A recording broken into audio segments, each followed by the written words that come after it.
मैं हमेशा हमारे पास्टर जी के लिए एक बात हमेशा बोलते आया हूँ और मैं जानता हूँ, मैं जब भी यहाँ आया हूँ मैंने ये बात हमेशा कही है, मैं आज भी कहता हूँ। वो आपको अपने प्रचार से भी ज्यादा अपने जीवन से आपको सिखा सकते हैं। कुछ ऐसे लोग होते हैं जो प्रचार करते हैं और ये अच्छी बात है, लेकिन मैंने देखा है हमारे पास्टर जी जो हैं वो एक ऐसी लिस्ट में है जो प्रचार से भी अधिक जीवन से सिखाते हैं। प्रभु को महिमा मिले। सो मैं आपको कभी भी मैं ये बात बड़ी दृढ़ता से कहता हूं, किसी कारण ये चर्च मत छोड़ना, किसी कारण ये चर्च मत छोड़ना। अगर इस कलीसिया के अंदर आपको किसी भाई या बहन का स्वभाव अच्छा न लगे या कोई चीज आपको पसंद ना आए, अवॉइड करना, लेकिन बने रहना। आप जानते हैं आप जानते हैं कलीसिया एक ऐसी जगह है जिसका महत्व बहुत से लोगों ने नहीं जाना। मैं कहां भी रहूं, लेकिन मैं अपनी कलीसिया का महत्व पहचानता हूं। आज से बहुत साल पहले हमारी बाइबल कहती है, नूह के समय में सारे जानवर और इंसान एक बोट में थे। आप जानते हैं जब बोट पानी में थी तो बाइबल कहती है वो बोट 150 दिन ऊपर थी, 150 days, एग्जैक्टली 5 months। आप जानते हैं जब जानवरों को टॉयलेट आता होगा तो वो कहां करते होंगे? उसी बोट में। सोचिए उस टॉयलेट की वजह से उस बोट के अंदर कितनी बदबू आती होगी, लेकिन नूह और उसका परिवार कभी उस बोट से बाहर नहीं कूदा, क्योंकि उनको एक बात पता थी, ये बोट ही सेफ है। कलीसिया भी ऐसी है, चाहे कुछ भी हो क्या भी हो, पर हम जानते हैं यही जगह है। It is the only place. So मैं यीशु के नाम में कहता हूं, अगर आपको चर्च जाने के लिए लाखों रुपए का नुकसान भी उठाना पड़े ना, उठा लेना, सौदा खरा है।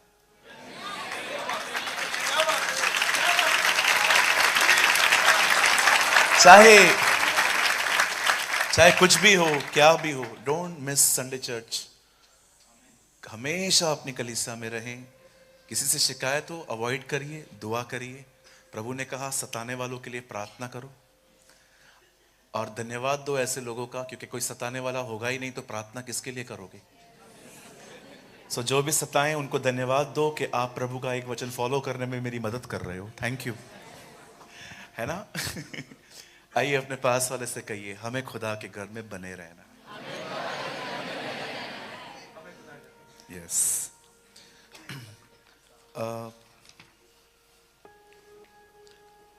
मैं प्रभु के वचन को देने से पहले 5 मिनट में आपसे बात करना चाहता हूं और मैं चाहता हूं आइए आप सब सामने देखें और सिर्फ 5 मिनट के बाद मैं स्टार्ट करूंगा।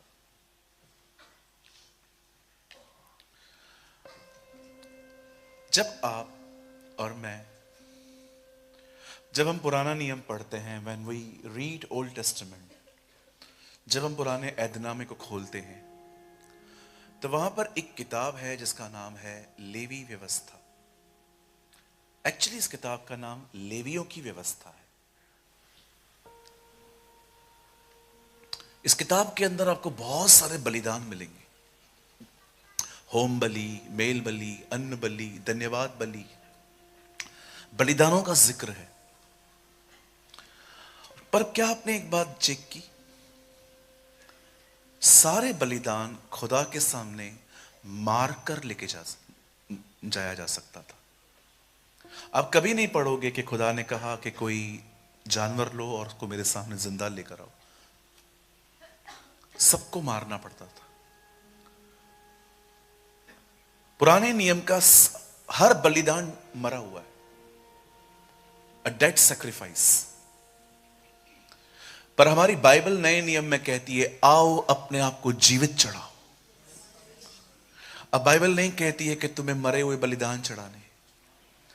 Now the Bible says sacrifice, offer yourself as a living sacrifice. अब अपने आप को जीवित, पवित्र, निर्दोष, भावता हुआ बलिदान करके चढ़ाओ। यही तुम्हारी आत्मिक सेवा है।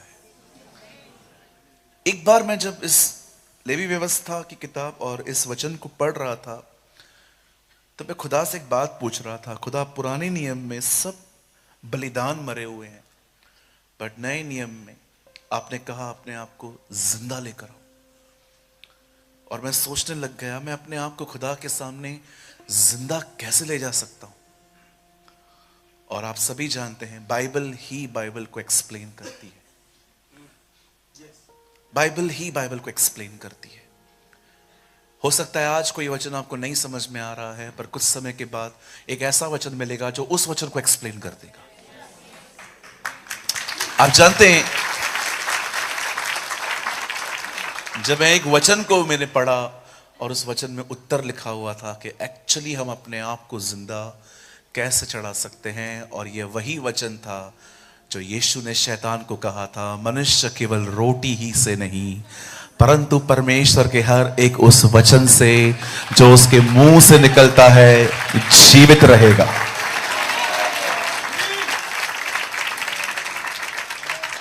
ये बहुत जरूरी है कि हम अपने आप को खुदा के सामने जीवित ले जाएं, और ये तब होता है जब हम हर दिन उसे सुनते हैं।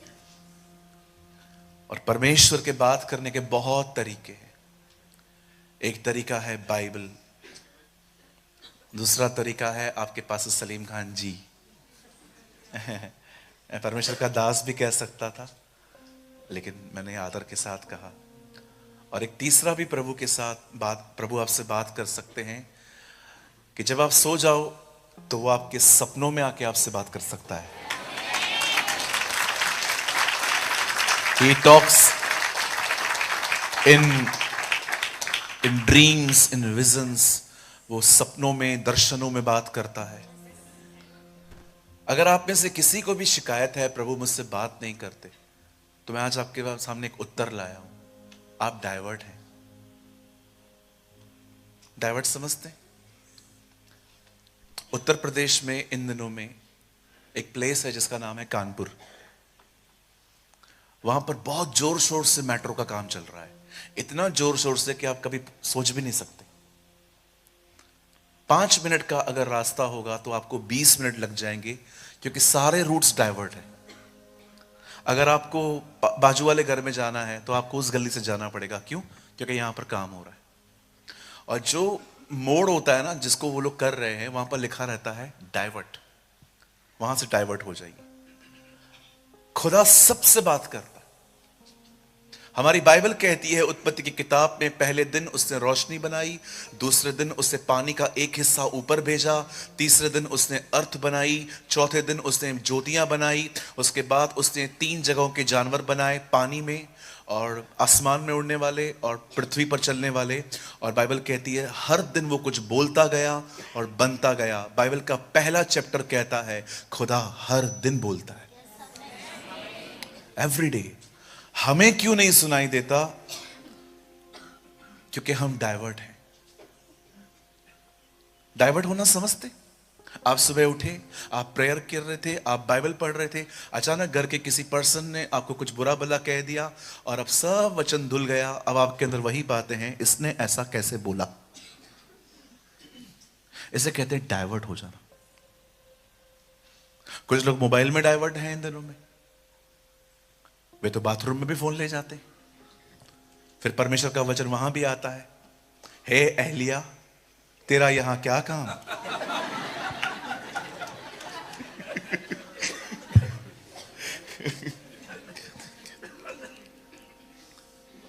है ना, कभी कभी हम बाथरूम में चले जाते हैं, आधा घंटा अंदर रहते हैं, पेट साफ हो जाने के बाद भी बैठे रहते हैं, और फिर प्रभु ऊपर से आके कहता है हे एलिया यहां तेरा क्या काम। ओके प्रभु मैं जा रहा हूं। सी हम डाइवर्ट हैं जी। इवन मैं भी कभी कभी डाइवर्ट हो जाता हूं। हाँ बिल्कुल हो जाता हूं। परमेश्वर रोज बात करते, every single day. Charles Spurgeon ने कहा, dusty Bible is a sign of backsliding. वे लोग जिनकी बाइबल के ऊपर मट्टी लगी है, वे खुदा से दूर जा रहे हैं। एक परमेश्वर के जन ने उस सदी में कहा था, dusty Bibles are the sign of backsliding. जिस व्यक्ति के बाइबल के ऊपर धूल लग जाए, समझ जाओ वो खुदा से दूर जा रहा है, कि बाइबल खुल नहीं रही है। सो आज मैं विश्वास करता हूं प्रभु हमसे बात करने वाले हैं। आमेन। सो आज आप डाइवर्ट मत होइएगा, ठीक है जी। मैं जानता हूं मुझे आपकी चर्च देख के हमेशा बॉम्बे की लोकल ट्रेन याद आती है। आप कभी आए हैं बॉम्बे आप लोग? कौन कौन आया है? एक दीदी ने हाथ उठाया था, आप भी आए हैं। ओके, आपने हमारी लोकल ट्रेन में कभी सफर किया है? हाँ, हमारी ट्रेन्स के अंदर एक खूबसूरत बात है, आपको ना उतरने की जरूरत है ना आपको चढ़ने की जरूरत है। आप सिर्फ खड़े हो जाओ, हम आपको चढ़ा भी देंगे, हम आपको उतार भी देंगे। हमारी एक ट्रेन के अंदर 100-125 लोगों के बैठने की जगह होती है, लेकिन हमारी ट्रेन में एक डब्बे में कम से कम 1500 लोग चढ़ते। ये इसका एक कारण ये है, बॉम्बे जितने लोगों के लिए बनाया गया था उससे कई हजार गुना ज्यादा लोग वहां पर आ गए हैं। इसीलिए हमारी मुंबई जो है वो बहुत क्राउडेड है। सो मैं बिलीव करता हूं आज प्रभु हमसे बात करेंगे। और मैं जानता हूं पास्टर जी ने, मैं एक बहन यहां खड़ी थी, पास्टर जी बोल रहे थे आगे बढ़ो, तो मैं सोच रहा था पास्टर जी दीवार तोड़ने के लिए कह रहे हैं इन्हें।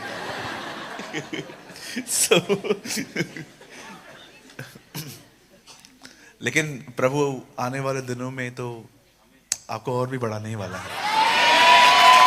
है ना?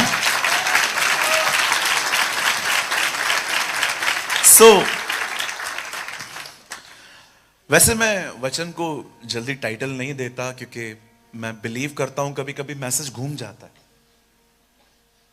कई बार क्या होता है, मैं जानता हूं जितने भी प्रभु के दास बैठे हैं यहाँ, उन्होंने भी अनुभव किया होगा कि कभी कभी हम जो तैयार करते हैं हम वो बोल ही नहीं पाते।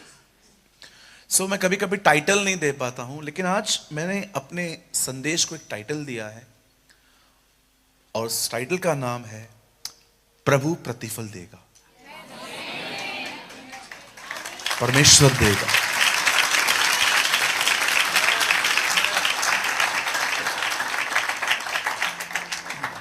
क्या आप सब तैयार हैं?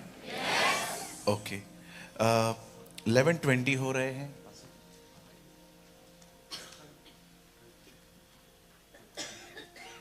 ठीक है, आप मेरे साथ खोल सकते हैं the book of Esther.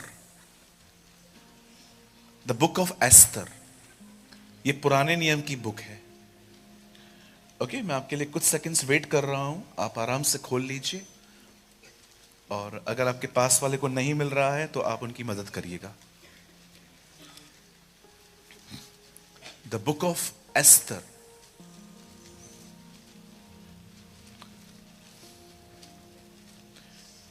Nehemiah के बाद आती है।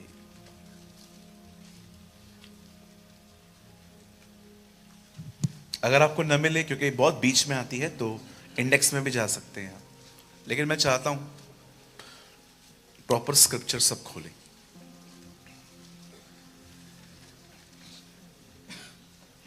द बुक ऑफ एस्तर, और हम सब खोलेंगे 6 अध्याय, चैप्टर 6।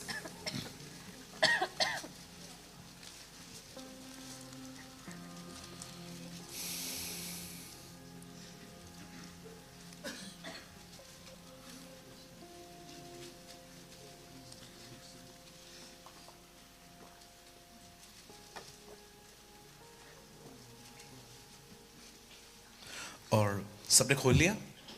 पक्का? आपको बुरा तो नहीं लगा मैंने कहा हेल्प करो दूसरों की? तो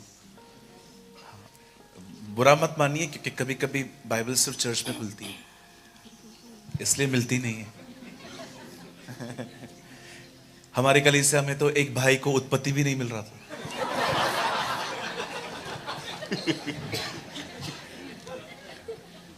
मैंने उससे कहा तू मीटिंग के बाद मुझसे दुआ करवा के जा। Okay, I hope you never mind. 6 अध्याय और हम सिर्फ पहली आयत पढ़ेंगे, सिर्फ एक ही आयत। उस रात राजा को नींद नहीं आई, इसलिए उसकी आज्ञा से इतिहास की पुस्तक लाई गई और पढ़कर राजा को सुनाई गई। बहन एक बार फिर से थोड़ा आराम से पढ़ेंगे। उस रात राजा को नींद नहीं आई, इसलिए उसकी आज्ञा से इतिहास की पुस्तक लाई गई और पढ़कर राजा को सुनाई गई। ओके, अगर जिनको नींद नहीं आती है ये वचन रोज पढ़ा करो। देखो, एक पर्सन को नींद नहीं आ रही है तो कुछ सुन रहा है। कभी खुदा भी अगर आपके साथ ऐसा करे, आपको सोने न दे, तो कुछ पढ़ लिया करे, बहुत खूबसूरत टाइम जाएगा आपका, है ना। मैं चाहता हूं आइए आप सब सामने देखिए। इस दुनिया में बहुत सारी अनफेयर चीजें होती हैं। In this world there is so many unfair things happen. मेरा एक दोस्त है, he is a very loyal with his company. वो अपनी काम की जगह के साथ बहुत लॉयल है, लेकिन कुछ लोगों ने उसके खिलाफ पॉलिटिक्स रची कि इसको जॉब से निकालना है, और उसके ऊपर कुछ ऑफिस के अंदर कुछ सीन क्रिएट करके उन लोगों ने बॉस की नजर में उसको गिरा दिया। 10 लोग एक ही बात कह रहे हैं कि इसने ऐसा किया, लेकिन वो जानता था वो उसने ऐसा नहीं किया, और लास्ट में उसकी जॉब चली गई। इसे कहते हैं अनफेयर। इस दुनिया में ऐसी बहुत सारी ऐसी चीजें होती हैं जिसमें आपका कोई दोष नहीं है, बट आपके साथ हुआ। Life is not always fair with you. जिंदगी हमेशा आपके साथ वैसी नहीं होती जैसे आप सोचते हैं, लेकिन ये दुनिया की बात है। मैं आपको बताना चाहता हूं, स्वर्ग में एक है जो ऊपर से सब देख रहा है, और एक दिन वो आपको न्याय दिलाएगा। He is wonderful.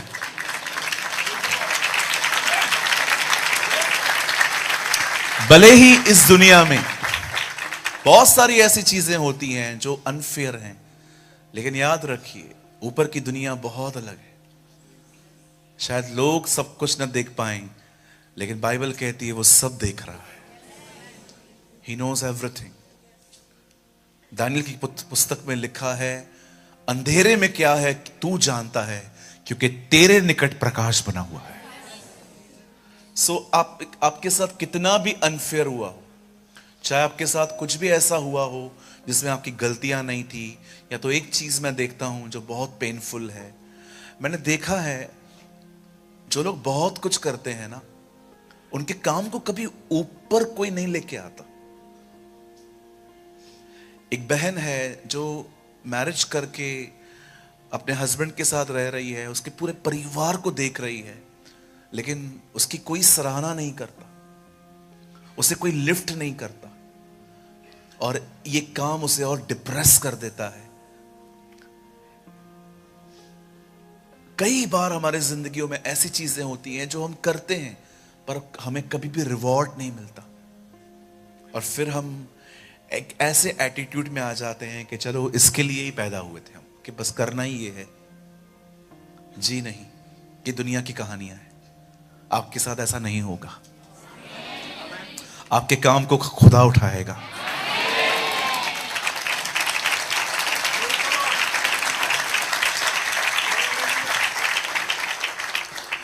मेरी बाइबल कहती है एक दिन था जब शरेश राजा ने अपने 127 प्रांतों में एक भोजन, एक बहुत बड़ी पार्टी अनाउंस की। मैं आपको बताना चाहता हूं, एस्तर एक ऐसी किताब है जिसमें खुदा का नाम नहीं है।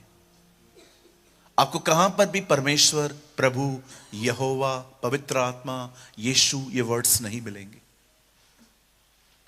प्रभु की एक दासी जॉइस मेयर जब उसके चर्च के अंदर लोग आके कहते हैं प्रभु काम क्यों नहीं करते, तो उनको हमेशा कहती है एस्तर पढ़ो। तुम्हें वहां पर भी दिखेगा कि खुदा कुछ नहीं कर रहा, लेकिन वही कर रहा है, वही कर रहा है। अगर आपको ऐसा लगता है कि परमेश्वर इन दिनों में कुछ नहीं कर रहा, तो मैं आपको सेम बात कहूंगा उस बहन की। आप एस्तर की किताब पढ़िए, जहां पर परमेश्वर का नाम नहीं है, पर सारे कामों से भरी हुई है उसकी। वो हर अध्याय में कुछ कर रहा है। कई बार प्रभु को आदत है पर्दे के पीछे काम करने की, वो कर्टन के पीछे काम करता है। इसलिए यीशु की मौत ने पर्दा फाड़ा ताकि हम देख सकें कि पर्दे के पीछे क्या हो रहा है। आमीन। बाइबल कहती है एक राजा था जिसका नाम था शरक्ष इन इंग्लिश, और खुदा के पाक कलाम में लिखा है कि उसने अपने 127 प्रांतों को, बड़े बड़े लोगों को, अधिकारियों को, उसने अपने गवर्नर्स को, अपने सेंचुरियंस को, हर एक को बुलाया कि आओ हम एक पार्टी करने वाले हैं। और इतिहास गवाह है ये पार्टी 6 महीने चली है, 180 डेज। और इस पार्टी के अंदर उन्होंने हर चीज खाने के लिए रखी थी। और एक चीज वहां पर और भी जिक्र है कि शराब पीने के लिए वो लोग किसी को भी जोर जबरदस्ती नहीं करते थे। लिखा है पीना तो नीति के अनुसार होता था। सब जिक्र है कि हां ऐसा हुआ है, इट्स अ फैक्ट। और बाइबल कहती है उन्हीं दिनों में जब शरक्ष राजा बहुत पी चुका था, तब उसने रानी वश्ती को एक मैसेज भेजा कि तू क्वीन है और क्वीन की तरह हमारे बीच में आ। और वो दिखाना चाहता था कि कितनी खूबसूरत पत्नी दी है उस खुदा ने, मतलब उसके पास है। लेकिन हम सभी जानते हैं रानी वश्ती ने साफ मना किया, मैं नहीं आने वाली, आई विल नॉट कम। और जब ये बात राजा को पता चली कि रानी ने मुझे मिलने से मना किया है, वो बाहर आने से उसने मना किया है, बाइबल बताती है वो क्रोध से भर गया, क्योंकि अब बात ईगो पे आ गई थी। अब बात आने और जाने की नहीं थी, अब बात ये थी मेरी आज्ञा क्यों नहीं मानी। जानते हो ईगो, एक घमंड से भरे हुए व्यक्ति के अंदर सबसे बुरी बात क्या है? वो भलाई से ज्यादा अपनी बात माने जाने से खुश होता है। कहिए पास वाले को कभी घमंड न करें, घमंड से दूर रहिए। हमारी बाइबल कहती है खुदा को चढ़ी हुई आंखें भी पसंद नहीं, चढ़ी हुई आंखें। एक परमेश्वर के दास ने सीढ़ियां बनाई, सीढ़ी। अभी आप YouTube देख रहे हैं ना, पहले YouTube इतना नहीं होता था फेमस, पहले सीडीज चलती थी। आपके घर पे कोई पुराने DVD प्लेयर्स पड़े? अभी तो कोई यूज ही नहीं करता, लेकिन पहले DVD प्लेयर्स आते थे, सीडी डालते थे हम लोग। मुझे आज भी याद है, हम बाजार से ले आते थे। एक परमेश्वर के दास ने एक सीडी बनाई, उसका नाम रखा प्रभु तुम्हें पवित्र करेगा। एक ही दिन में वो सारी सीढ़ियां बिक गई। सेकेंड वीक में उन्होंने एक और सीडी बनाई, उसका नाम लिखा आओ हम प्रभु की आराधना करें, वो भी सीडी बिक गई। तीसरे हफ्ते में उन्होंने एक सीडी बनाई जिसका उन्होंने नाम रखा घमंड न करो, एक भी नहीं बिकी। क्योंकि जो लोग वहां से गुजर रहे थे सब लोग उसको टाइटल को देख रहे थे, घमंड मत करो, घमंड तो मुझ में है ही नहीं, मैं लूं क्यों, चलो। घमंड कभी आपको महसूस नहीं होने देगा कि आप घमंडी हो। वो कभी आपको महसूस ही नहीं होने देगा कि आप गलत हो। घमंडी व्यक्ति हमेशा अपनी नजर में ऊंचा, हर एक को नीचा रखता है। एक सुंदर स्वरदूत को घमंड ने श्रापित शैतान बना दिया, जो नाश होने के लिए रखा गया है। बस डोंट प्राइड। इवन आपको आपके बाइबल के ज्ञान पे भी घमंड नहीं होना चाहिए कि मुझे दूसरों से बेहतर पता है। मैं लास्ट टाइम आया था, मैंने आपको बताया था, मैंने रिसेंटली एक आदमी के साथ डील की थी। एक बंदा था जो मेरी मीटिंग में बैठा हुआ था, मैं बाहर था कहीं पर, तो जैसे मैं स्टार्ट करता था बोलना वो चला जाता था और एकदम आगे बैठता था। मतलब सारे लोग देख रहे हैं कि मीटिंग के बीच में कैसे जा रहा है। और एक बार नहीं, उसने ऐसा 3 बार किया। अब एक्चुअली ये पर्सनल थिंग है, मुझे इतना ध्यान नहीं देना चाहिए, लेकिन पता नहीं क्यों मैंने उससे पूछा। मैंने कहा भाई साहब आपको कुछ तकलीफ है? जैसे मैं आता हूं आप चले जाते हो। तकलीफ नहीं है, मुझे सब पता है। आई नो एवरीथिंग, मेरे को सब पता है। ऐसे चुटकियां मार के बात करते, ये अजकल से कुछ पूछो, यर्मिया से कुछ पूछो, प्रकाशित वाक्य से पूछो, मैं तुमको बता दूंगा। मैंने प्रभु से कहा, प्रभु मैं आज इसे नहीं छोड़ूंगा, मैं बाद में पश्चाताप कर लूंगा, लेकिन आज वैसे नहीं छोड़ूंगा। मैंने कहा भाई साहब आइए, 2 मिनट काम है आपसे। हाँ पूछो पूछो पूछो, क्या पूछना है?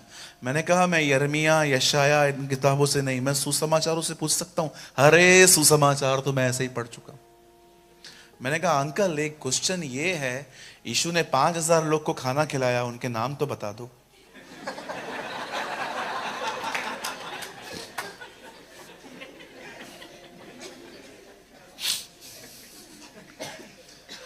ये कैसा सवाल है? मैंने कहा आपने कहा कुछ भी पूछो, तो मैं कुछ भी पूछ रहा हूं। नहीं ऐसा थोड़ी होता है। मैंने कहा चलो लेट्स बार्गिन, थोड़ा आसान पूछता हूं। हाँ पूछो। मैंने कहा वो जो मछली खिलाई उसका नाम बताओ। आइए अपने हाथ को उठाइए, मेरी तरफ देखिए, कहिए मैं बहुत कुछ जानता हूं, सब नहीं जानता। ठीक है। अब जानते हैं पास्टर क्यों मिलता है? ताकि उसकी अधीनता में रह के सीखा जा सके। और आपको तो प्रभु ने ऑलरेडी एक अच्छा दास दिया है। सोचो, अभी सिंपल आप एक बात सोचो, अगर वो आपको कह रहे हैं ये करो, इसमें उनका फायदा क्या होगा? कुछ भी नहीं, आपका ही है। आप याद रखिए, अधीनता घमंडी कभी स्वीकारता नहीं है। नीति वचन में लिखा है जो अलग होता है अपनी इच्छा पूरी करने के लिए अलग होता है। कुछ पुराने लोगों से कुछ गहरी बात कह सकता हूं, बुरा तो नहीं लगेगा? जब रोलैंड अंकल रेनॉल्ड बॉन्की को बीच में छोड़ के भाग रहा था। आप सभी जानते हैं रेनॉल्ड बॉन्की एक ऐसे प्रचारक थे जिन्होंने पूरी नाइजेरिया को बदला था खुदा के फजल से। और उनके जाने के बाद जो उनका स्पिरिचुअल सन था रोलैंड, जो इन दिनों में सेवकाई कर रहा है, वो अपनी किताब में लिखता है, जब मैंने अधीनता अस्वीकार की तब रेनॉल्ड बॉन्की ने खुदा उससे कहा ऐसा मत कर, तो स्पिरिचुअली खत्म हो जाएगा। आज भी आप देखिए, जो लोग चर्च से चले जाते हैं, अधीनता नहीं स्वीकारते, आप 1-1.5 महीने के बाद उनसे मिलके देखो, आपको उनके जीवन पे कोई अनुग्रह नहीं दिखेगा। आपको नहीं दिखेगा। क्योंकि याद रखिए, कुछ आशीषें तब हैं जब आप कमरों में बैठते हैं, पर कुछ आशीषें तब हैं जब आप आपस में मिलते हैं। कुछ ब्लेसिंग्स ऐसी हैं। और मैं आपको कहना चाहता हूं, जब आपको एक पास्टर कहता है ना आप मेरे अधीन हो जाओ, इसमें उनका कोई फायदा नहीं होता। विश्वास कीजिए, अधीनता में ही सेवक तैयार होता है। हमारी बाइबल कहती है शरेश ने घमंड किया, आग बबूला हो गया। उसने कहा मेरी बात क्यों नहीं मानी उसने? तब बाइबल कहती है उसने उस रानी को अपने पद से हटा दिया, क्योंकि एक रॉन्ग मैसेज जा रहा था। लोग उसके पास आके कह रहे थे, राजा इस औरत ने आपकी बात नहीं मानी, और अगर ये बातें बाहर जाके पता चलेंगी तो हमारे घर की औरतें भी कहेंगी जब वो नहीं मानती है तो मैं क्यों मानूं। एक रॉन्ग मैसेज वहां से स्प्रेड हुआ था, और बाइबल कहती है उसे वहां से हटा दिया गया।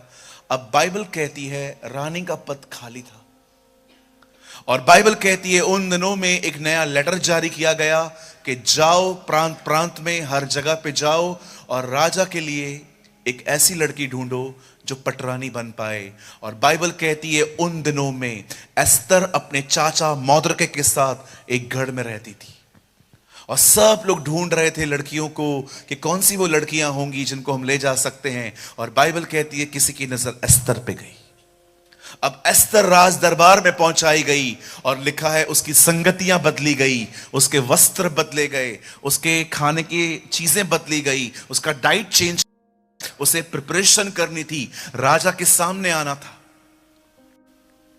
ये कहानी कितना हमें यीशु के लिए बताती है ना?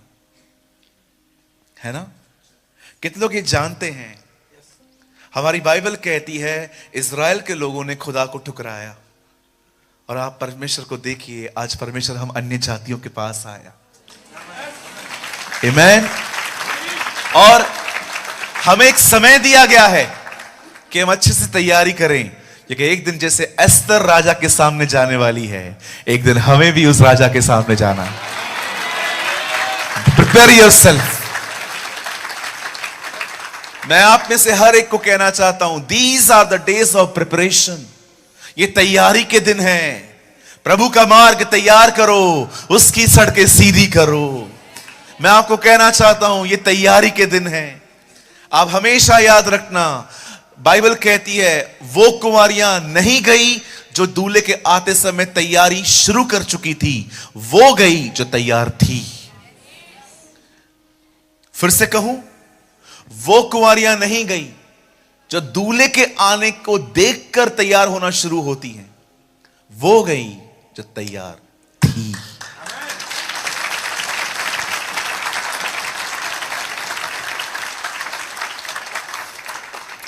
बाइबल कहती है ये वो दिन थे जब एस्तर को हर दिन नई नई चीजों से संवारा जा रहा था, और कई महीनों की तैयारी में उसे तैयार किया गया। अब मैं आपको कुछ बताना चाहता हूं जिस पे आपको बहुत ध्यान देना पड़ेगा, नहीं तो आप समझ नहीं पाएंगे चीजें। आप जानते हैं एस्तर अपने चाचा मोर्दके के साथ रहती थी। अब एस्तर तो पैलेस में है, चाचा कहां गया? ये बहुत अमेजिंग पॉइंट है बाइबल की। आप जानते हैं उसका चाचा कहां गया? वो बिल्कुल पैलेस के बाहर बैठता था। आप पढ़ के देखिए, वो गांव नहीं लौटा। ऐसा नहीं है कि वो उस लड़की को राजभवन में छोड़ के अपने गांव चला गया कि चलो लड़की अंदर है। नो, आप पढ़ के देखो, आपको पूरी बाइबल में वो उसके बाद हमेशा पैलेस के बाहर बैठा हुआ मिलेगा। वो दरबार के बाहर बैठा रहता था। और आप जानते हैं उन्हीं दिनों में राजा का एक और कर्मचारी था, हामान। वो रोज आता जाता रहता था, और जब भी वो आता था लोग उसके सामने झुकते थे, सजदा करते थे। लेकिन मोर्दके जो उसी पैलेस के बाहर बैठा रहता था, see this is his attitude. वो जा रहा है और ये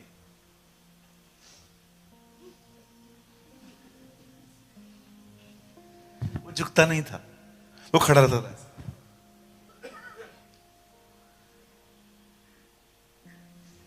अब ये चीज हामान को मार रही थी। एस्तर की किताब एक ऐसी किताब है जिसमें बहुत सारे घमंडी लोग आपको दिखाई देंगे। कुछ लोग कहते हैं मेरे को प्रेज द लॉर्ड नहीं बोला, आप जाके बोलो, आप छोटे हो जाओगे। पूछो बाजू वाले को, आप छोटे हो जाओगे। मैं उधर खड़ी थी, पास्टर जी सबसे मिलके गए, मेरे को बात भी नहीं की। आपने है ना अपने पास्टर के खेत ले लिए हैं, अभी दुश्मनी चल रही है आप दोनों की। क्या मुझे बताइए उनके मन में क्या होगा आपके लिए? एक भाई ने तो हमारे चर्च में हद कर दी। उसने कहा आज मैंने प्रभु के सामने चिन्ह रखा था, अगर पास्टर खुद प्रेज द लॉर्ड कहेगा आगे तो मैं समझ जाऊंगा प्रभु क्या चाहते थे। मैंने कहा ये चिन्ह नहीं है, ये बेवकूफियां हैं। पॉल वॉशर ने कहा don't seek sign, seek scripture.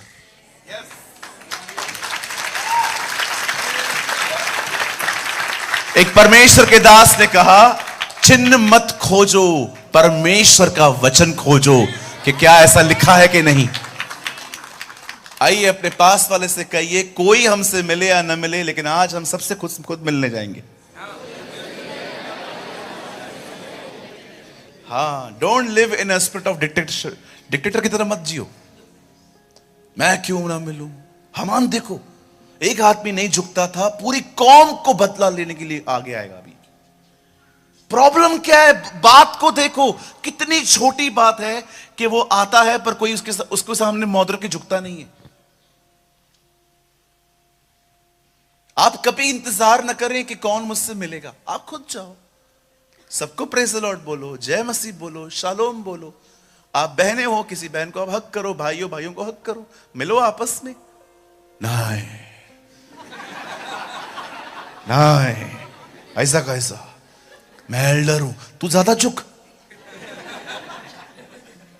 बिल्कुल, आप झुकेंगे ना, बहुतों को बचाएंगे। आपने हमारे प्रभु को देखा,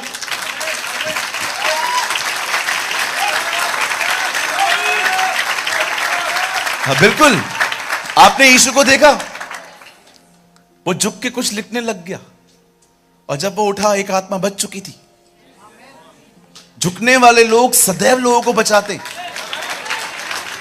और ये मत सोचो, आप ये मत सोचो कि आप नम्र बनोगे तो कोई आपका फायदा, कोई हमारा फायदा नहीं उठा सकता। हम इतने बेवकूफ हैं ही नहीं। हम हर घाट का पानी पिए हुए लोग हैं।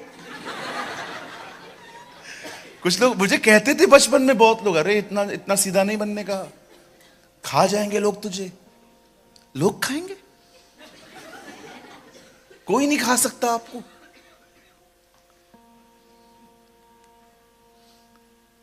मैंने बहुत सारे भाई बहनों को देखा है, एकदम मस्त डिक्टेटर की तरह जिंदगी जीते, महाराजा एंड महारानी। जगह पे फिक्स रहता है चर्च में इनका, जैसे वो आएंगे हट जा। अरे ये क्या बात है जी, आगे बैठना जल्दी आओ। हमारे कलीसिया में एक बहुत बड़ी बहन आई, मतलब है वो, मैं मानता हूं वो किसी पोजीशन पे है।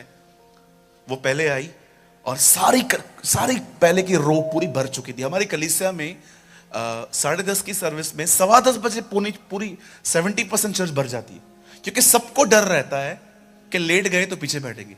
इस डर में सब जल्दी आ जाते हैं। छोटी कलीसिया चलाने का ये बहुत बड़ा फायदा होता है।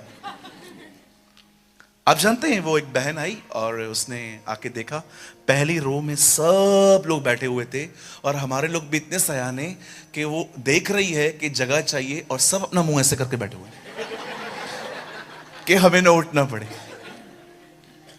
मीटिंग पूरी हुई, उन्होंने मुझे कहा, pastor I have a complain. मैंने कहा टेल मी व्हाट हैपेंड, क्या हुआ? आपके चर्च में एक बात ठीक नहीं है। मैंने कहा क्या हुआ, क्या बोलो तो सही। आपके चर्च में मेन लोगों को बिठाने के लिए कोई जगह अच्छी नहीं है। मैंने कहा हमारे चर्च में मेन लोग जल्दी आते।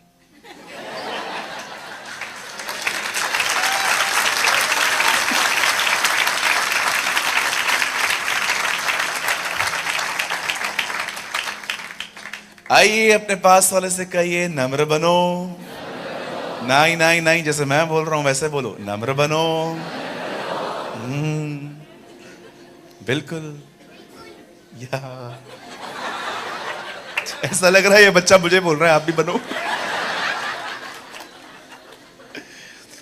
अरे न झुकने की वजह से इस आदमी ने दुश्मनी मोल ली। मैं पढ़ रहा था, मैं हंस रहा था। मैंने कहा यार, न तेरे को उसने गाली दी है, न उससे तेरे पैसे लेकर रिटर्न किए हूं, कोई ऐसा केस भी नहीं है। प्रॉब्लम क्या है? बंदा विश नहीं करता, बंदा झुकता नहीं है। आप जानते हो मैं लोगों के साथ क्यों प्यार और नम्रता से चलता हूं? कभी कभी मैं भी खो देता हूं, गुस्सा कर देता हूं, बट मैं एक चीज जानता हूं, हर कोई अपनी जिंदगी में से कुछ हालातों से गुजर रहा है। Be kind with others, because we don't know कोई कहां से गुजर रहा है। आपने कभी ऐसे केसेस देखे? जरूर देखे होंगे कि आज वो व्यक्ति मिला, कल आपको पता चला वो मर चुका है।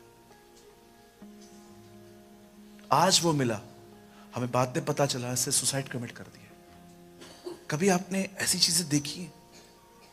कुछ लोग कितना नॉर्मल बिहेव करते, लेकिन अगले दिन कुछ खबर ही अलग आती है। क्यों? क्योंकि वो ट्रॉमा से गुजर रहे थे, वो स्ट्रेस से गुजर रहे थे, वो परेशान थे, वे डिस्टर्ब थे।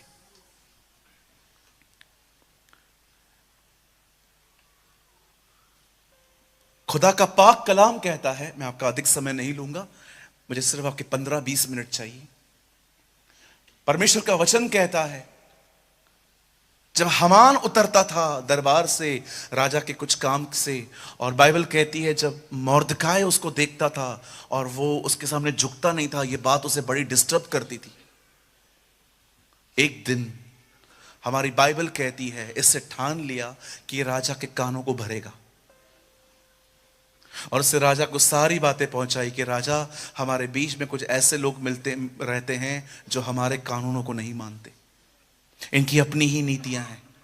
मैं चाहता हूं आप इन लोगों को खत्म करने की आज्ञा दे दें, और मैं आपसे वादा करता हूं इसके बदले मैं फायदा भी करवाऊंगा आपका, कि जब ये लोग मरेंगे इनकी जितनी भी संपत्ति होगी वो मैं सब दरबार में ले आऊंगा। अगर आप इंग्लिश बाइबल में पढ़ें तो कमेंट्री ऐसी बताती है कि इसने राजा के साथ एक सौदा किया। राजा ने कहा गो अहेड, आप आगे बढ़ो, करो। और आप जानते हैं इससे पहले भी बाइबल में एक इंसिडेंट हुआ है। जब एस्तर का चाचा बाहर बैठता था तो वो सारी खबर रखता था कि दरबार के आसपास हो क्या रहा है। तो 2 लोग ऐसे थे जो राजा को मारने की कोशिश कर रहे थे, और ये बात उसने दरबार में पहुंचा दी थी और इससे राजा की जिंदगी बचाई थी। और उन दिनों में एक ऐसी प्रथा थी कि जो कुछ होता था वो डायरी में लिखा जाता था। आज भी आपने देखा होगा बहुत सारे लोग अपनी लाइफ की डायरी लिखते, हर दिन जो उनके साथ होता है वो लिखते रहते हैं। एक दिन जब राजा के कान भरे गए और राजा ने कहा ठीक है मारो इन लोगों को, उस समय के कुछ समय के बाद एक रात आई जिसका मैं जिक्र करना चाहता हूं। लिखा है इस रात राजा को नींद नहीं आ रही थी, और राजा को लगा कि मैं कुछ सुन लेता हूं। और राजा ने अपने एक कर्मचारी से कहा एक काम करो, कोई बुक लेकर आओ और आके पढ़ के सुनाओ। और लिखा है कि एक हिस्टोरिकल बुक निकाली गई, इतिहास, मतलब जो हो चुका है। और जानते हैं उस किताब को जब उसने खोला और उसमें से वो देखो पेपर भी वही निकला है, और उस पेपर को उसने खोला, वहां पर लिखा था राजा, एक दिन था जब आप पे कोई हमला करना चाह रहा था और एक व्यक्ति ने आपकी जिंदगी बचाई थी। मैं बिलीव करता हूं ये बुक अपने आप नहीं निकली है। नो, हो ही नहीं सकता। आप देखो ये किताब उन दिनों में निकली है जिन दिनों में उस आदमी और उसकी जाति को खत्म करने का फतवा जारी हुआ है। और वो कहता है सर, कोई समय था जब आपको कोई मारने वाला था और आपकी जिंदगी किसी व्यक्ति ने बचाई थी। और राजा ने कहा अच्छा, तो क्या उस आदमी के लिए कुछ किया गया है? बोला नहीं, कुछ भी नहीं। बोला कौन है वो? बोला एस्तर का चाचा हामान, मोर्दकै, सॉरी। अगले दिन बाइबल कहती है राजा बैठा हुआ था और राजा ने अपने आंखों से क्या देखा कि बाहर जो है हामान टहल रहा था, और वो हामान को बुला के कहता है इधर आ, और वो गया। बोलता है एक बात तो बता, अगर राजा के साथ कोई ऐसा ऐसा करे तो उसके साथ क्या क्या करना चाहिए?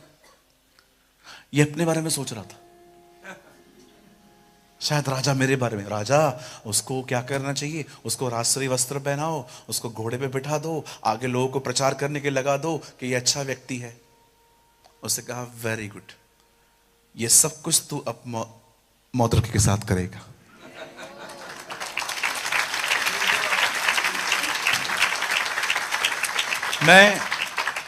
मैं एक्चुअली सब कुछ जो लिखा हुआ है 1 से 6 अध्याय तक मैंने आपको सब बता दिया। आप घर जाके इसको पढ़ना। मेरा बहुत मन था कि आप इस कहानी को, जो आपने ऑलरेडी पास्टर जी के मुंह से कई बार सुनी होगी, मैं चाहता था कि आप इसको और सुनो और पढ़ो।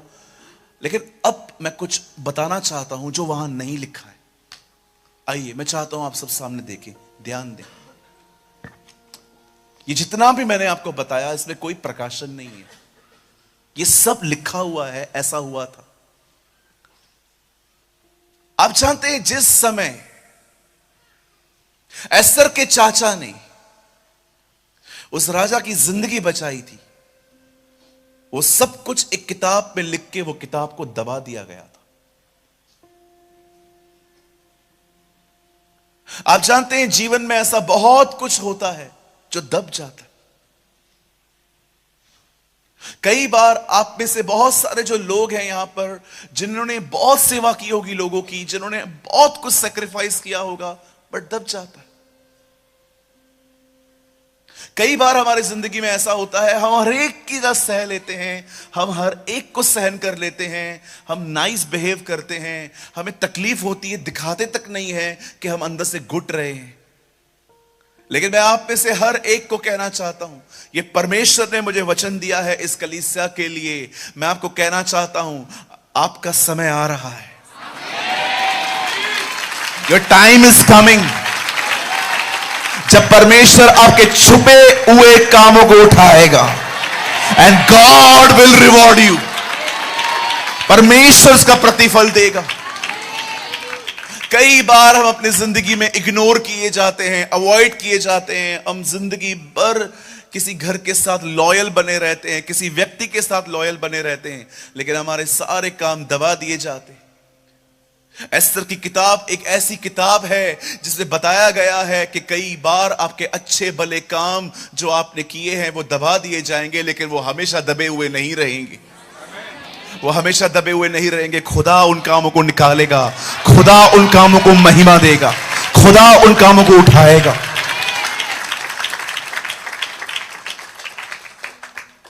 मैं किसी की बुराई नहीं कर रहा हूं। मैंने अपने जीवन में ऐसे बहुत सारे काम किए जिसकी क्रेडिट कोई और लेके चला गया। मैं एक जगह पे नौकरी करता था। एक समय था जब मुझे खुदा ने कहा उस जॉब को छोड़, वो तेरे लिए नहीं है। मेरे शॉप पे हर कोई 12 बजे आता था। मैं अकेला व्यक्ति होता था जो 10 बजे आके पूरे शॉप को क्लीन करके बैठता था, और मेरे बॉस आते थे 1 बजे। और जो लोग 12 बजे आते थे ना, वो सब ऐसे प्रेजेंट करते थे कि उन्होंने सब कुछ किया है, और मुझे मुंह खोलने तक नहीं दिया जाता था। उन सबकी सैलरी बढ़ गई, मैं वहीं पर था। मैं सुबह सुबह आऊं, मैं अपने शॉप को क्लीन करूं, डस्टिंग करूं, क्लीनिंग करूं, मैं सब कुछ करके रखता था। मैं ये इसलिए करता था क्योंकि मुझे कुछ चाहिए था। मुझे पता था जब तक मैं बॉस के दिल को नहीं जीतूंगा, मैं आगे नहीं बढ़ूंगा। लेकिन जो मेरे साथ लोग थे वो बहुत अलग लोग थे। वो बॉस के सामने ऐसे प्रेजेंट करते थे कि ये कुछ नहीं करता है, हम ही करते हैं सब। और मेरे सामने उनको उठाया जाता था, उनको गिफ्ट्स दी जाती थी। कभी कभी बॉस दुकान की चीजों को ले लेके उनको देते थे कि चलो तुम लोग खुश रहो, और मैं ऐसे ही तू करके बात करते थे, तू चल निकल इधर से। मैं चुप रहता था, मैं कुछ नहीं बोलता था। इवन मैं किसी को नीचे नहीं कर रहा हूं। मैंने कुछ ऐसे विश्वासी भाई बहनों के साथ भी मुलाकात की कि आप उनके लिए कितना भी करो, कम ही पड़ने वाला। आप जानते हैं, मैं ऐसा मत समझिए कि मैं किसी को फेवर कर रहा हूं। कई बार हमें लोगों से शिकायतें होती हैं कि इसने ये नहीं किया मेरे लिए, किसने वो नहीं किया। पर मैं आपको बताऊं, कुछ ऐसे भी लोग आपके जीवन में होते हैं जिन्होंने आपके लिए बहुत कुछ किया है, लेकिन आपने उनको इग्नोर किया। दाऊद के अंदर एक खूबसूरत बात थी कि शाऊल के मरने के बाद वो उसके खानदान को ढूंढ रहा था कि कोई तो मिले जिसको मैं बताऊं, जिसको मैं अपना प्यार दिखाऊं। और उससे मपीबोशेत मिला, योनातन का लंगड़ा बेटा, जिसको पूरे जीवन भर दाऊद ने खाना खिलाया। मैं आज आप में से हर एक को कहना चाहता हूं, अगर आपको ऐसा लगता है कि ब्रदर प्रेमानी, हां मेरे साथ भी ऐसा हुआ है, मैंने बहुत कुछ किया, मैंने बहुत सैक्रिफाइस किया अपने घर के लिए, अपनी चर्च के लिए, अपने लोगों के लिए, लेकिन मुझे हमेशा हटा दिया गया, मुझे हमेशा नजरअंदाज कर दिया गया। मैं आपको कहना चाहता हूं, खुदा आज आपसे कहना चाहता है, एक समय आ रहा है जब वो आपके उन भले कामों को निकालेगा बाहर, वो आपको उठाएगा। God will lift you up. आप जानते हैं खुदा का पाक कलाम कहता है कि उस रात वो किताब खोली गई और एक छुपे हुए काम को उठाया गया और परमेश्वर ने उन कामों को महिमा दी। मैं आपको एक चीज और कहना चाहता हूं, आपको न्यूट्रल करने के लिए। सुनिए, आप कभी भी, आपको जितना करना है ना करो, लेकिन मैं आपको न्यूट्रल करने के लिए कह रहा हूं ये बात, आप है ना रिवॉर्ड की उम्मीद खुदा से रखो। आप भलाई लोगों के साथ करो, लेकिन वो आपको आपके साथ भला करेंगे ये उम्मीद मत करो। आप ये उम्मीद करो कि भले ही मैं कितना भी करूं मेरा रिवॉर्ड वहां से आएगा, 100% आएगा। मैं फिर से कहूं, अगर आप लोगों की भलाई इसलिए करोगे ताकि वो आपके साथ भलाई करें, तो मैं आपको सच कहता हूं आप थक जाओगे, थक जाओगे। आई प्रीच व्हाट आई प्रैक्टिस। मैं आपको वो बता रहा हूं जो मेरे साथ हुआ है। आपको जितना करना है करो, अपनी जिंदगी निश्वार कर दो, लेकिन वो भी करेगा ये उम्मीद मत करना, अदरवाइज आप हमेशा उसको ही देखते रहोगे। ब्रदर, मैं अपनी सांस से कितना अच्छा चलती हूं, पर वो हमेशा मेरे पति को कंप्लेन ही करती है। बिल्कुल करेगी, क्योंकि आप उसको देख रहे हो। ब्रदर, मैंने अपने हस्बैंड के लिए कितना कुछ किया, लेकिन आज भी मेरा पति मेरे बच्चों को यही सिखाता है कि तुम्हारी मां थोड़ी ऐसी वैसी है। ब्रदर, मैंने अपने काम पे कितना कुछ किया, मैंने अपने बॉस में अपनी कंपनी के साथ कितना लॉयल रहा, पर ब्रदर हुआ क्या, सब ऊपर आज मेरा भी सैलरी उतना ही है। जी नहीं। एक दिन फ्लोरिडा में एक पास्टर को कैंसर हुआ। उन्होंने पास्टर बेनी हिन को कॉल किया कि पास्टर बेनी, क्या आप मेरे चर्च में आएंगे? मुझे कैंसर है, लेकिन ये बात चर्च को पता नहीं है। आप आइए, प्रचार कर लिए, अंत में मेरे लिए प्रार्थना करके चले जाइए, पर किसी को बताइएगा मत कि मुझे कैंसर है।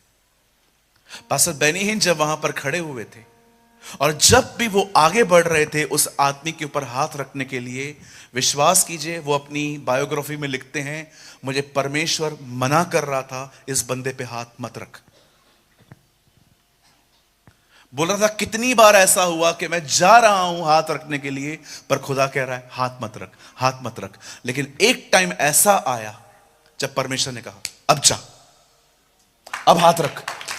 Wait wait wait wait. उन्होंने परमेश्वर से पूछा, प्रभु आप पहले बोल रहे थे मत जाओ, अब कह रहे हो अब जाओ? बोला हां, क्योंकि जब तक वो तुझे देख रहा था मैं तब तक कह रहा था मत जा। लेकिन एक दिन एक टाइम ऐसा आया, उसने अपनी निगाहें तुझसे हटा दी और उसने मुझे देखा। मैंने कहा अब तू जा।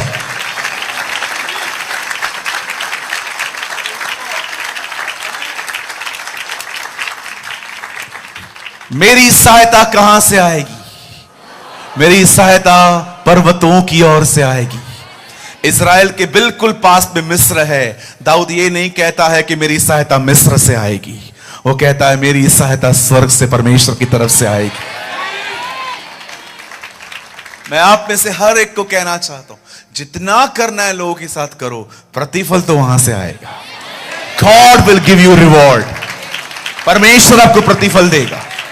जो सेवा आप लोगों के लिए करते हैं, किसी के उद्धार के लिए आप सहन करते हैं, आप एक ऐसे परिवार में रहते हैं जहां पर आप लोगों को बर्दाश्त करते हैं ताकि वो आप में जीसस को देख पाएं, आप सहन करते हैं। मैं आपको कहना चाहता हूं, कोई परिश्रम व्यर्थ नहीं जाने वाला।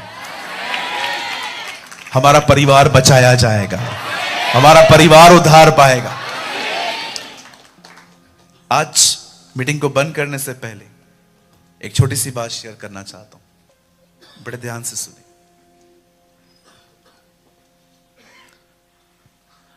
आज अपनी थकान यहीं छोड़ के जाइए। कहिए पास वाले से, अपनी थकान यहीं छोड़ के जाओ। मैं तो थक गई हूं, मैं तो थक गया हूं। ढीठ हैं, ढीठ ही लोग, कभी नहीं सुधरने वाले। कितना भी करो घर के लिए, कितना भी। आप जानते हो, मैं उम्मीद करता हूं ये बातें यहां नहीं होंगी, पर मैंने बहुत बार देखा है कलीसिया के बाद बहनों की अपनी ही कलीसिया लगती है।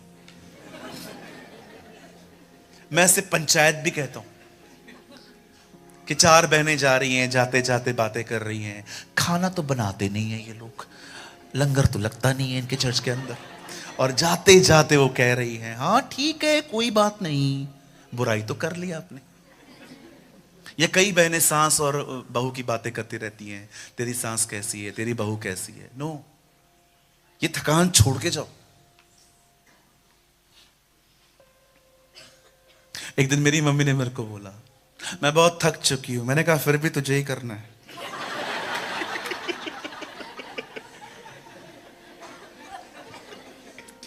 तू तो कभी समझेगा नहीं मुझे।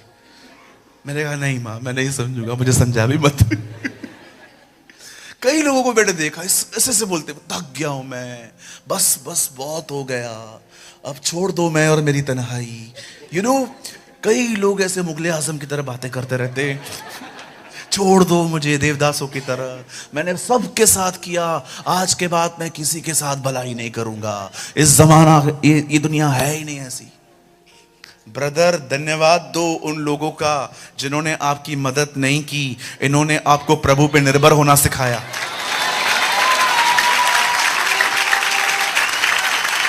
थैंक यू बोलो परमेश्वर को।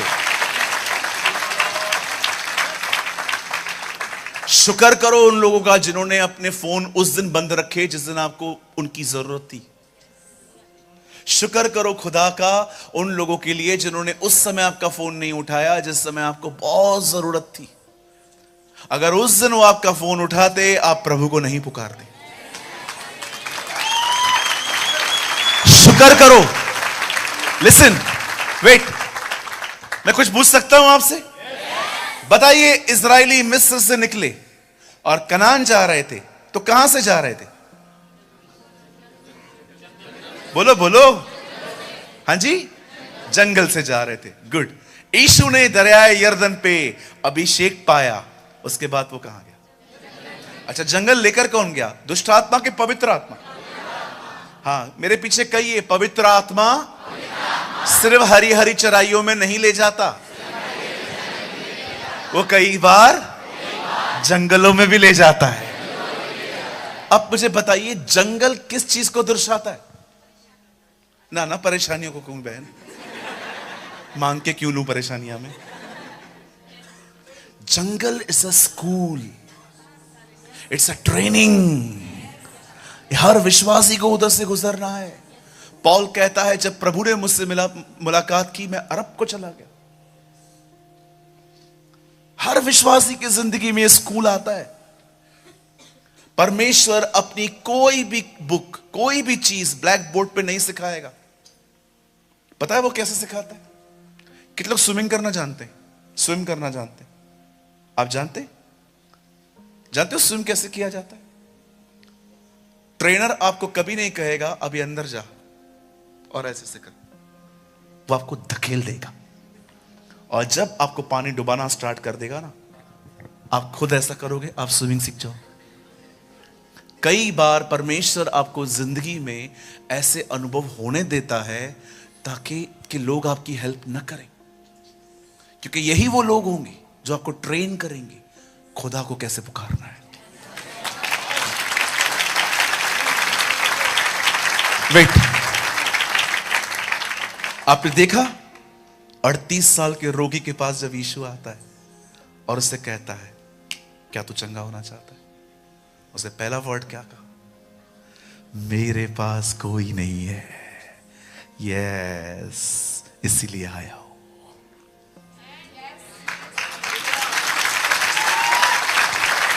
That's why I'm here.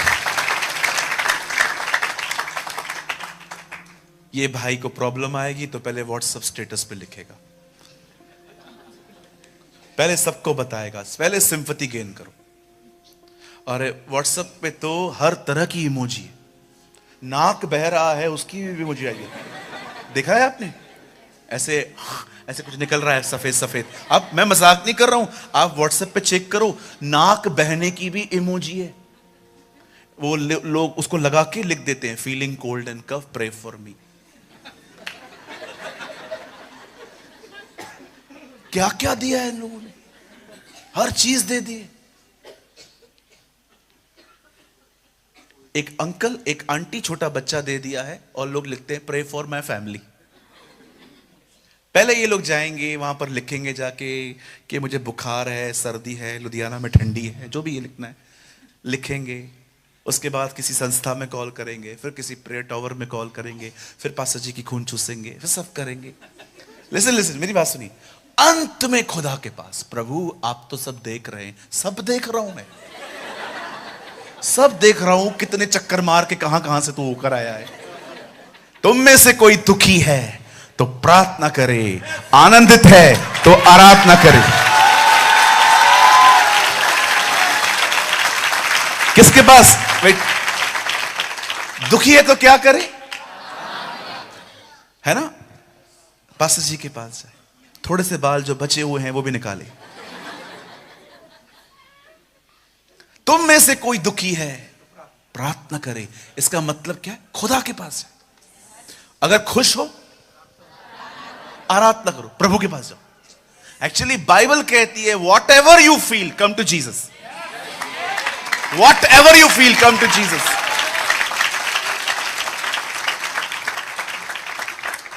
आप जानते हैं अगर आप दुखी हैं, खुदा के पास नहीं जाएंगे तो बिलीव मी वो दुख आपको डैमेज करेगा।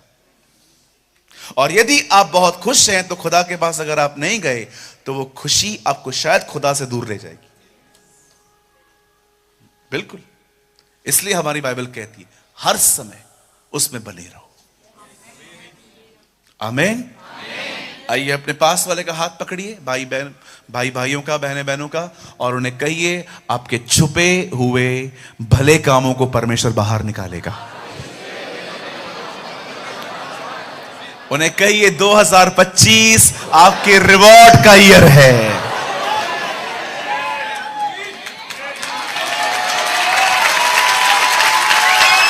2025 आपके प्रतिफल का वर्ष होगा, जब परमेश्वर हमारे छुपे हुए भले कामों को निकालेगा, हमें नए लेवल पे ले जाएगा, हमें आशीषित करेगा।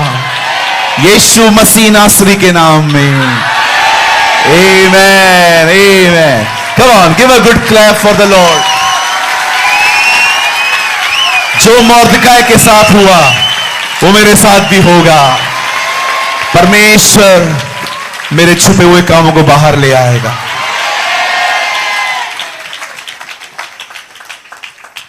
Amen, amen. God bless you. I hope it is a timely word. मैं विश्वास करता हूं हम में से बहुतों को इस वचन की बड़ी आवश्यकता थी आज। आइए, मैं चाहता हूं आप सब अपनी आंखें बंद करें। Thank you Lord, thank you Jesus.